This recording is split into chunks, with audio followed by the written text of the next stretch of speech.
돌아가신 숙모가 살아서 돌아왔다. 어릴 적, 지금은 돌아가신 삼촌과 숙모는 나를 무척 귀여워해 주셨다. 외가 장남이었던 삼촌은 할아버지에게 토지와 살림 대부분을 물려받으셨다. 그렇기에 굳이 직업을 가지지도 않고 세상 일에는 관여하지 않으며 토지 임대료만 받아서 유유자적하게 사시는 분이었다. 마을에서 조금 떨어진 곳에 자리 잡은 오래된 단층 집에 눌러앉아 아이도 없이 두 분 내외만 넓은 집에서 적적하게 사셨다. 맞벌이 때문에 바빴던 우리 부모님 대신 우리 누나랑 동생까지 자주 집에 데려와 맛있는 음식도 내주시고 용돈도 주곤 하셨다. 그렇게라도 부모가 된 기분을 느끼고 싶었던 것 같다고 삼촌과는 나이 차이도 많이 나고 사이도 소원했던 어머니는 말했다. 고등학교에 들어가 동아리 때문에 바빠질 무렵까지 나는 토요일 낮이면 삼촌 댁에 놀러가 과자도 얻어먹고 용돈도 타내곤 했었다. 하지만 고등학교에 들어가고 나니 동아리도 있겠다. 보충학습 때문에 바빠서 삼촌 댁에 갈 일도 적어졌다. 그러다 고등학교 2학년 때 봄, 숙모가 돌아가셨다. 갑작스러운 뇌출혈이었다. 병원에 도착하기 전 이미 숨을 거뒀다고 어머니에게 전해들었다. 고등학교에 들어온 후 삼촌 댁에 찾아가는 건 설날과 추석 때 정도뿐이었던 터였다. 숙모 장례식 때문에 간만에 찾은 삼촌네 댁은 완전히 황폐해져 있었다. 나는 놀랄 수밖에 없었다. 미닫이 문은 너덜너덜하고 집안 전체가 퇴색된 느낌이었다. 빨랫감은 한 대 쌓여 있을 뿐이었다. 할아버지 때부터 집안일을 돕던 가정부가 있었을 터인데 모습도 안 보인다. 물어보니 숙모가 세상을 떠나기 얼마 전 나이가 많아 일을 그만뒀다고 한다. 숙모가 돌아가신 일도 있고 생활 전반이 괜찮은지 여쭤보고 싶었다. 하지만 삼촌은 별 생각도 않는 듯 공허한 표정으로 아무 말 없이 계실 뿐이었다. 단 한 사람 있던 가족을 잃은 삼촌의 낙담한 모습은 보는 이마저 애가 끊어질 정도였다. 아버지는 가정부를 백방으로 구했지만 모두 오래지 않아 일을 그만두고 떠나갔다. 최근에야 그 이유를 들었다. 중림 안에 있는 낡은 단칸 집에 아무래도 사람이 아닌 무언가가 있는 것 같아요. 어느 가정부가 그렇게 말했다던가. 얼마간의 시간이 흘러 나는 도쿄에 있는 미대에 진학하게 되었다. 고향을 떠나기 전 삼촌에게 인사를 하고 오라는 부모님의 말에 나는 고향을 떠나기 며칠 전 삼촌 댁으로 향했다. 간만에 찾은 삼촌 댁은 황폐해졌던 모습이 온데간데 없이 깔끔해져 있었다. 나는 새 가정부가 일을 잘하나 보다 싶어 삼촌에게 물었다. 건강해 보이시네요. 새로 오신 가정부는 좋은 분인가 봐요. 삼촌은 읽던 책에서 눈도 떼지 않고 대답했다. 미타 씨는 무척 좋은 사람이었지만 가을 되기 전에 그만뒀다. 집안은 먼지 한 톨 없이 깨끗했다. 딸릴감도 없다. 삼촌이 스스로 하신 건가? 그렇다면 식사는 어떻게 하고 계신 거지?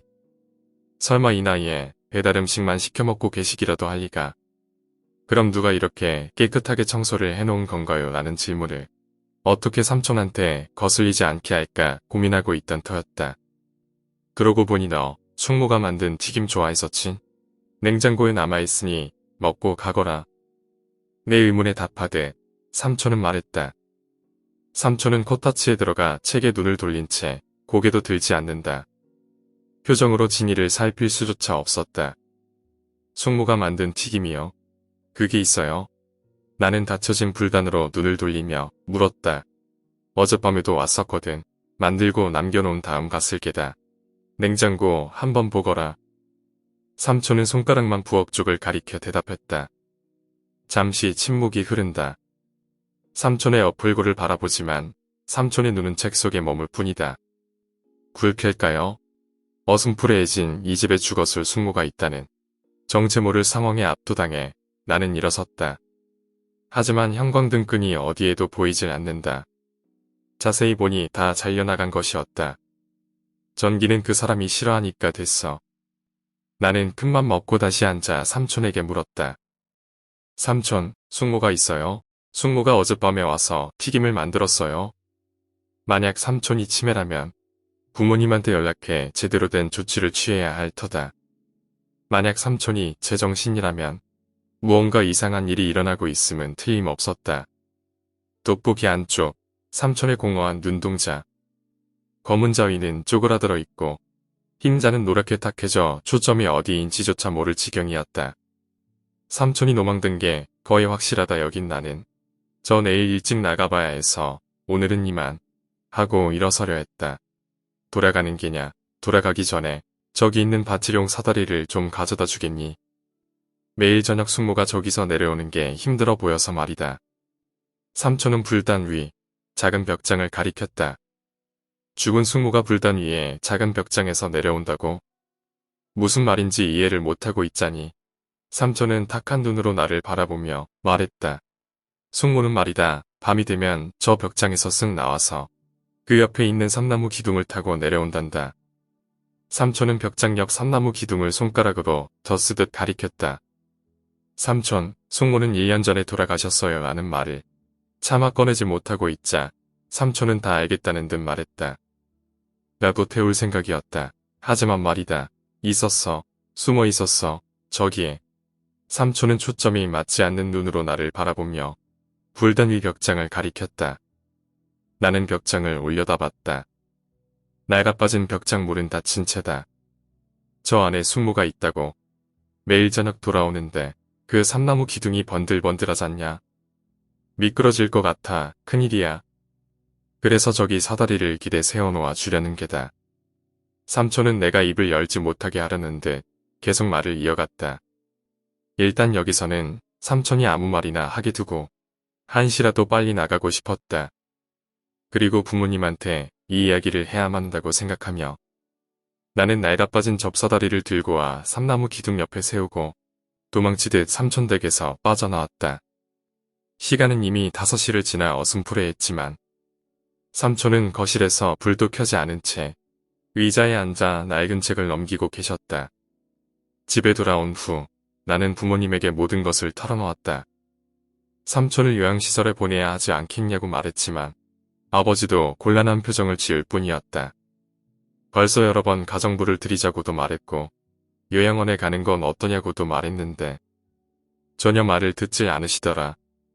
가정부 부르는 돈도 다 우리 집에서 내서 그 돈도 만만치 않다는 푸념도 뒤따랐다.